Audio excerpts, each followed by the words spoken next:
People didn't have trouble telling my twin Genevieve and I apart in personality or looks.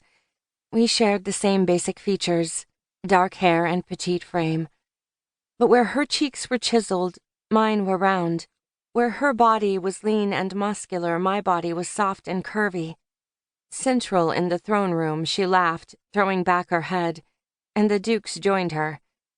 From the look of it, she had them hanging on her every word.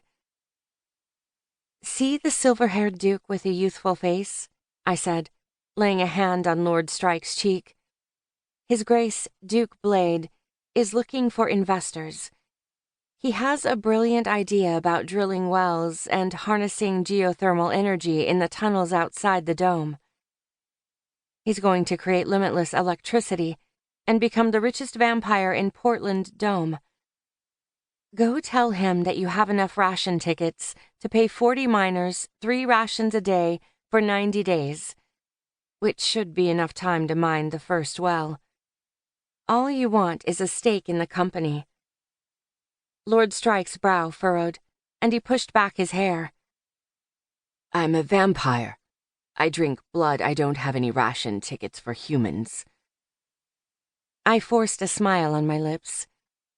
"Sorry, I'm being confusing, Lord Strike." I tapped the velvet box. "This necklace would sell for 10,000 ration tickets, which would provide about 40 workers 3 ration tickets for 90 days. Duke Blade doesn't like to spend his own money. He'll give you a decent share if you can provide the bulk of the workforce. You'll be rolling in ruby necklaces by Christmas. Will you still want me then? Because I'll be hoping that you'll return to me." "Of course, I'll—" The dark-haired lord tugged at his collar and cleared his throat. Oh, I should go talk to His Grace." He turned toward the dukes, but then suddenly spun back. "Yeah, I'll find you again, Corabella, when I can afford you." The lord beelined through the crowd in the throne room. He headed straight for the duke with the velvet box held up like a torch lighting his way.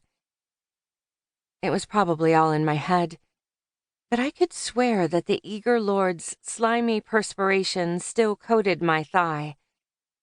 With a sigh, I straightened my dress and strode through the throne room.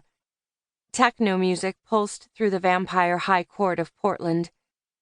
The room was mostly dark, but blue Ignis flames flickered over several vampires' hands. I passed a vampire who twirled his hand in the air with a stream of aquam water spiraling up from his fingers.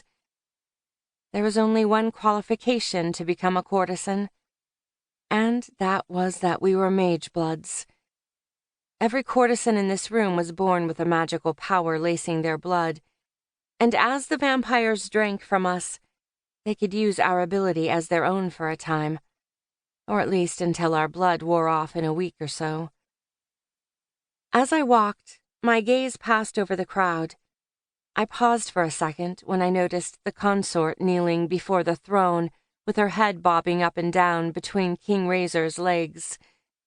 King Razor's bald head was arched over a fair-haired courtesan's neck as she gripped onto the throne's armrest. A large vampire stood behind the courtesan. His suit pants were down, and his long shaft pumped into her from behind. I could hear the group grunting and groaning over the techno beat. They weren't the only ones in the room feeding. All around the large marble throne room, fangs were nestled in flesh as groups of men and women twisted together.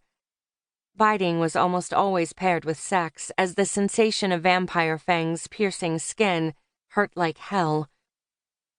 I headed toward the wide throne room exit when the doors opened, and 3 very familiar vampires stepped through. I pulled up short, managing to stop just before we collided. My heart tripped as I caught my breath before the 3 warriors. "Excuse me," I mouthed the words. The 3 men were frequent visitors to the Portland court over the past 5 years. They always stood out in the crowd, not just because of their startling looks, but because they wore scuffed jeans, work boots, and hardened expressions. Everyone